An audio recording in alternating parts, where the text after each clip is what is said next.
great to see you in this video session. This time we're going to talk about the key concepts, and maybe several theories concerning the topics, in Digicon series of international communication and multiculturalism. For the first thing, let's discuss about the scope of international communication and why should we relate this with multiculturalism. By this discussion, I wish that you can accomplish some learning objectives such as 1. Explain key concepts in the field of international communication in international relations, and 2. Describe key theories and/or scholars in the field of international communication in international relations. And in the end of the video I have some questions for us to ponder. So stay tuned. What do you think when you hear about international communication? MTV? Facebook? YouTube?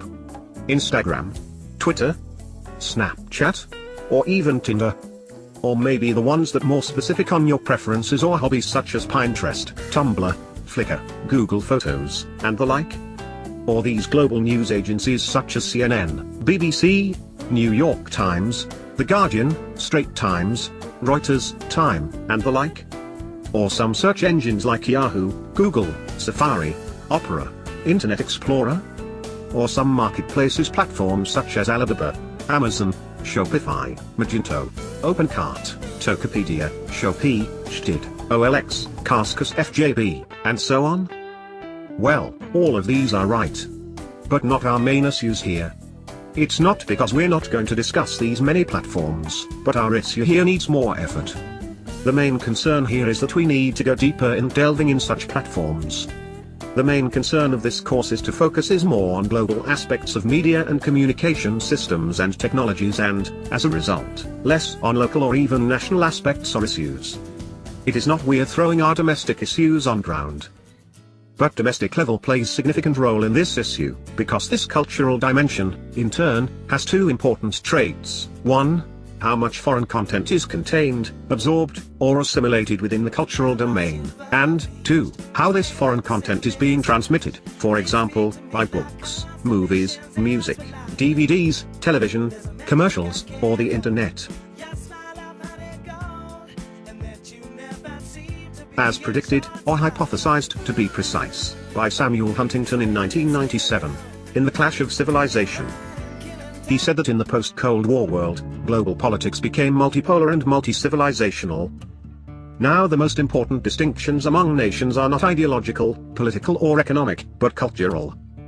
Today the most important groups of states in the world consist of 7 or 8 major civilizations. Here they are. Western civilization, comprising the United States and Canada, Western and Central Europe, Australia, and Oceania.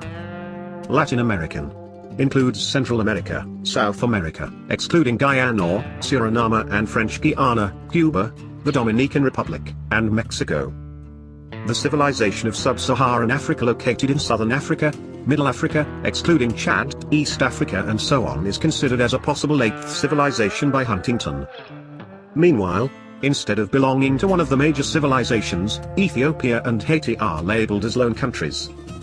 The Muslim world of the Greater Middle East, Northern West Africa, Albania, Bangladesh, parts of Bosnia and Herzegovina, Brunei, Comoros, Indonesia, Malaysia, and Maldives. There are also others which are considered cleft countries because they contain very large groups of people identifying with separate civilizations, such as Ukraine. The next we have the Orthodox world of the former Soviet Union, the former Yugoslavia, Bulgaria, Cyprus, Greece, and Romania. Lastly we have the Eastern world, that is the mix of the Buddhist, Chinese, Hindu, and Japonic civilizations.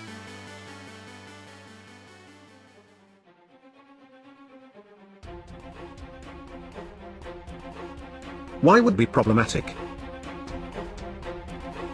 The problem is the social problems arising from diversity. The West, on the other hand, fails to implement multicultural policies with the advent of immigrants, cultural clashes, and economic inequality.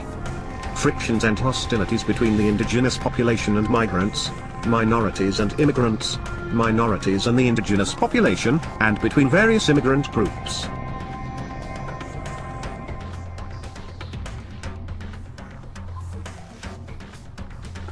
And more recent issue. Not only did the world change as a result of the attacks on the World Trade Center and the Pentagon or the 9/11, the global media changed as well.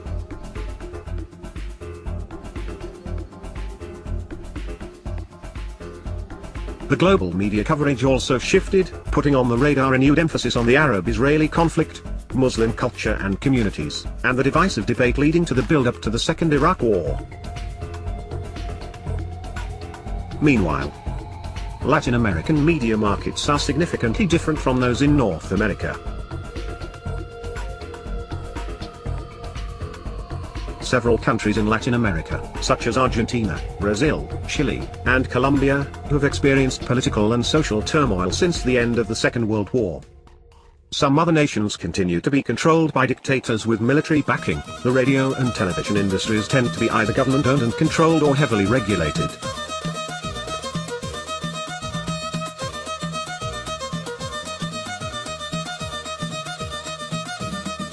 What happened?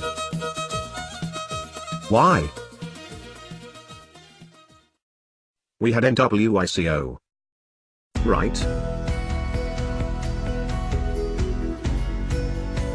NWICO is a group of representatives from 55 developing nations, known as the Non-Aligned Movement, called for major changes in communications media, and the way they were produced and distributed.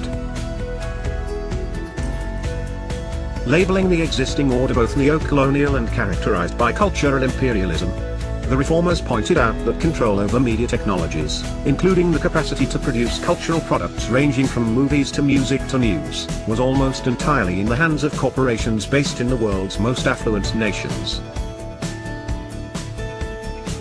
The NWICO, it was hoped, would reverse, or at least balance, the one-way flow of information that ran, in those days, from north to south, and changed the dynamic of news media that largely ignored the less affluent world, apart from its disasters, famines and wars. NWICO represents, 1. An evolutionary process seeking a more just and equitable balance in the flow and content of information. 2. A right to national self-determination of domestic communication policies, and 3. At the international level, a two-way information flow reflecting more accurately the aspirations and activities of less developed countries. The dream of NWICO reached its fullest expression in the report of the MacBride Commission, 1980, which put forward 82 recommendations designed to bring about a transformation in the world's communication patterns, flows and infrastructure, to benefit the developing world and the free flow of information. But the NWICO movement died in the 1990s after the US and Britain withdrew from UNESCO in protest.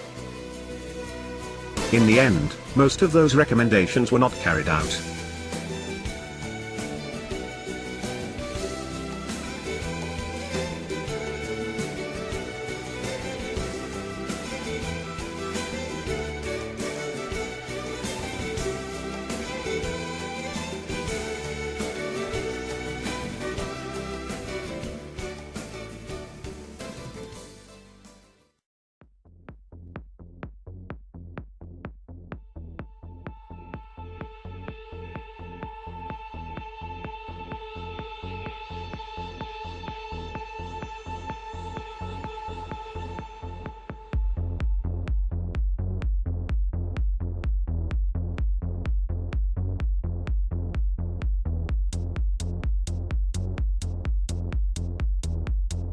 In general, NWICO has no longer today a central place in media studies and policies, but nevertheless it remains an indispensable chapter in media history as a highlight of the global media debates. Thus, some lessons we can take from the failure of NWICO including: First, NWICO was more on politics than on media and communication. The determining factors boosting the concept into such a high status were socio-economic and geopolitical forces rather than intellectual and moral arguments. The second lesson is that NWICO was more on debate than on changing media reality. In other words, the significance of the process was mainly in the debate on media policy rather than in the actual phenomena of communication. The third main lesson deals with the dynamics of policy debate. NWICO survived under political pressure the better, the more articulated was the idea. It seems that a global idea is the more forceful and persistent, the more thorough and clear its substance in a public discourse. The fourth lesson finally brings us to the macro structures of our thinking about media and communication. NWICO demonstrates the importance of a paradigmatic approach to global communication.